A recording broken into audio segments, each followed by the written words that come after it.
going to address a very interesting topic of a second language acquisition and learning. It is about the formal and natural context in which learning takes place, and for this, I will explain the difference between them, taking into account aspects such as input, physical constraints, output, and interaction. To begin, the main difference between these two contexts, the formal and the natural, is that the formal context is focused on learning in the classroom environment, where students are aware of what they are learning and how they are learning, where knowledge is explicitly provided by the teacher. In the formal context, learning is focused on linguistic form, grammatical rules, control practice, and the communicative part is very limited. The language input is given in a way that is understandable and comprehensible by the students, who in turn have periods to process, to reflect, and to acquire the knowledge. And above all that, they can clarify doubts immediately and receive feedback during the learning process from the teacher. When there are physical or cognitive difficulties of the students, adaptations can be made to ensure that students acquire knowledge in a meaningful way. In fact, multiple factors that influence language acquisition, such as cognitive, affective, social, the student's age, the context, the backgrounds, and learning styles, etc., must be taken into account to ensure that the students achieves the expected learning. In other words, the acquisition of knowledge is in a meaningful way. As far as language production is concerned, I think it is the most difficult part for the students, since personality, self-esteem, level of language proficiency, the age, and motivation towards learning have a great influence, which causes the production or output to be limited.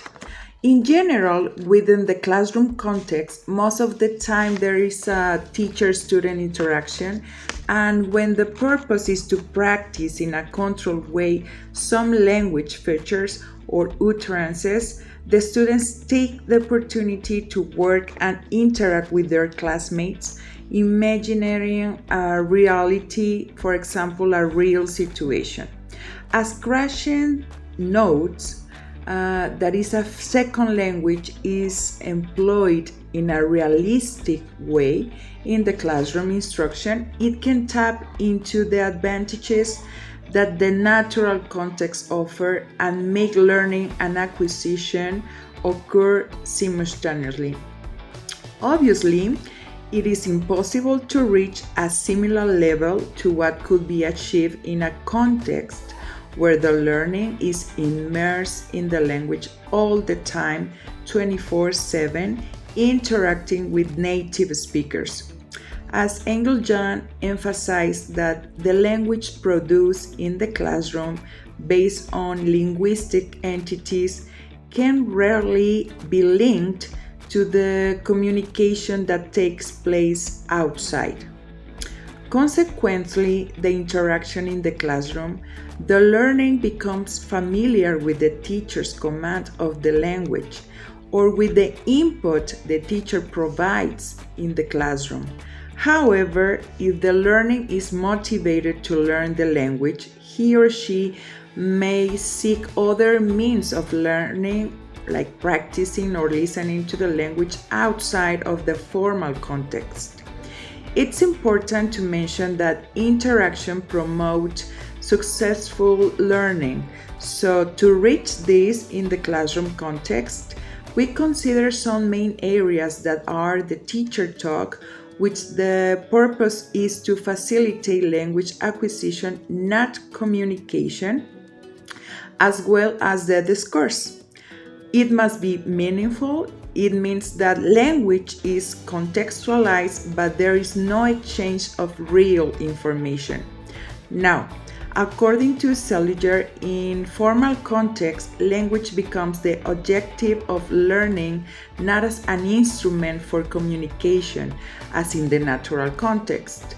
But one positive thing is that formal learning can offer many opportunities to observe and practice the language through games, drills, repetitions, role plays, etc., and also to force the learning to use the language in order to communicate with others. So, learners feel obliged to produce messages. Another aspect that is important to address in the formal context are tasks. They determines the type of language the learning will receive and the language that learners will produce. So therefore, task promotes interaction and negotiation. On the other hand, the natural context takes place in a natural environment where the learning is totally immersed in the second language. The individuals learns as children do. There is no formal teaching, and language acquisition occurs unconsciously, and knowledge is generated implicitly. Individuals are in contact with the language all the time. Input is all around them, available to them, and the general goal is the ability to communicate with native speakers of the target language, in this case is English, so the basic function is communication. There is an important aspect to consider in the natural context, that is the input hypothesis, that learners acquire by understanding language a bit beyond their current level of competence. This is done with the help of the context, not the teacher. Production or spoken fluency emerges gradually and is not taught directly because there is no specific figure like that of the teacher. So, to conclude, when you are learning a foreign language, you must be in permanent contact with the language in order to become familiar with it. Try to understand its structures and everyday expressions in a natural way, as children do. It is for the utmost importance as language teachers to use the foreign language most of the time and avoid the mother tongue of the students. Thank you very much for your attention.